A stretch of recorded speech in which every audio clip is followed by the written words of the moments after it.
নমস্কার বন্ধুরা, আজকে আমি একটা টিফিনের রেসিপি করে দেখাবো। এই প্রথমে আমি একটা বলে এই টেবিল চামচের 4 থেকে 4.5 চামচ মতো ময়দা নিয়ে নিচ্ছি। এটা দিয়ে আমার দুটো হয়ে যাবে। এই 4 চামচ আর সামান্য একটু নিলেই হবে। তো এটা বাচ্চাদের কিন্তু খুব ভালো একটা টিফিন, বাচ্চারা কিন্তু খুব পছন্দ করে। আমার মেয়ে তো ভীষণ পছন্দ করে, তাই জন্য কিন্তু আমি ওকে করে মাঝে মাঝেই খাওয়াই। এর সাথে দিলাম একটু পেঁয়াজ কুচি আর দেবো একটু গাজর কুচি। গাজর আমি কুচিয়ে দিচ্ছি। এর সাথে আপনারা ক্যাপসিকাম কুচি বা বিনস কুচিও দিতে পারেন। এতে করে কি হয়, বাচ্চারা কিন্তু আনন্দের সঙ্গে একটু সবজি খেয়ে নেয়। আমরা কিন্তু একটু সবজিও খাইয়ে দিতে পারি বাচ্চাদেরকে। যাই হোক, লঙ্কা কুচিও দেওয়া যায়, কিন্তু আমার মেয়ে লঙ্কা থাকলে খাবে না বলে দিই না। এবার দিলাম একটু স্বাদ মতো লবণ।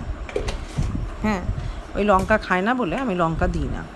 যাই হোক, আমার জন্য বানালে হয়তো লঙ্কা দিতাম। এবার দিয়ে দিলাম একটা ডিম।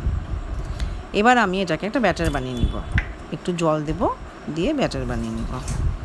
ওর খাওয়াতে, আমার মেয়ে রূপসার খাওয়াতে অনেক, যেমন কোনো খাওয়াতে, যেমন আমি যদি বলি যে কোনো প্রবলেম নাই, যেমন সিদ্ধ ভাত দিলেও খেয়ে নেবে। আবার অনেক কিছু, এটা খাবো না সেটা খাবো না। এর মধ্যে যেমন ধরুন একটু পুষ্টিগুণ বাড়ানোর জন্য আপনি একটু ফ্ল্যাক্সিড দিতেই পারেন, কিন্তু আমার মেয়ে তা খাবে না। ফ্ল্যাক্সিড দেখলেই বলবে না মা আমি এটা খাবো না, তাই জন্য আমি দিলাম না। আপনারা দিলে দিতেই পারেন। এই দেখুন, আমার ব্যাটারটা কিন্তু হয়েই আসলো। এটা দিয়ে কিন্তু দুটো হয়ে যাবে, অনায়াসে দুটো হয়ে যাবে। আর এই টিফিনটা কিন্তু একটু ভারী টিফিনই হয়। ধরুন আমাদের বাচ্চা, একটু গোলমরিচের গুঁড়ো দিয়ে দিলাম, সামান্য একটু গোলমরিচের গুঁড়ো এতে অ্যাড করে দিলাম। এতে গোলমরিচের একটা ফ্লেভারও আসবে এবং টেস্টটাও একটু এনহ্যান্স হবে। ধরুন আমাদের বাচ্চারা তো বাইরে যায়, নাচে যায়, গানে যায়, সেখান থেকে পড়তে যায়। তাতে করে একটা ভারী টিফিন খেলে আমরাও নিশ্চিন্ত থাকি। কড়াইয়ে দিয়ে দিলাম 1/2 চামচ তেল। এটা খুব অল্প চামচ, এর অল্প তেলেই হয়ে যায়। এবার তেলটা একটু ব্রাশ করে নেব। এবার আমি এর মধ্যে ব্যাটারটা দিয়ে দেবো। আমার মেয়ে, এই যে বললাম, ফ্ল্যাক্সিড খেতে চায় না, চিয়া সিডস খেতে চায় না। এগুলো কিন্তু বাচ্চাদের পক্ষে কিন্তু খুব ভালো, বাচ্চা বড় সবার জন্যই খুব ভালো। ও তো এখন ইদানিং এমন হয়েছে যে ড্রাগন ফ্রুটসও খেতে চায় না। আগে ছোটোবেলায় ড্রাগন ফ্রুটস খেতে খুব ভালোবাসতো, এখন বলে ড্রাগন ফ্রুটসে নাকি চিয়া সিডস আছে। বুঝেই দেখুন, ভেবেই দেখুন তাহলে কি। আপনাদের বাচ্চারাও কীরকম মজার মজার কথা বললে কমেন্টসে জানাবেন প্লিজ।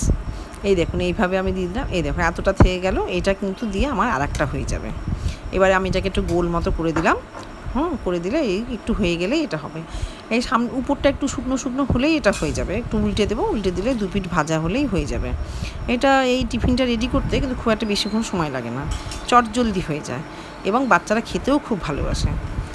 এই দেখুন, এই উপরটা শুকিয়ে গেছে। এবার আমি উল্টে দিলাম। ব্যাস, ওই পিঠটা একটু হয়ে গেলেই হয়ে গেল। আর বেশিক্ষণ সময় লাগবে না। একবার করেই দেখবেন, আপনার বাচ্চাকে একবার খাইয়েই দেখবেন। এতে কিন্তু বাচ্চার সবজিও খাওয়া হবে এবং পেটটাও বেশ ভরে থাকবে। এই দেখুন, হয়ে গেল। ব্যাস, আর কি, আমরা তো মায়েরা তাই চাই যে বাচ্চাদের পেটটা একটু ভরা থাক আর একটু পুষ্টিকর খাদ্য খাক। ব্যাস। আমার দেখুন এটা দিয়ে দুটো হলো। এই দেখুন, আর একটা দুটো হলো। নমস্কার বন্ধুরা, ভালো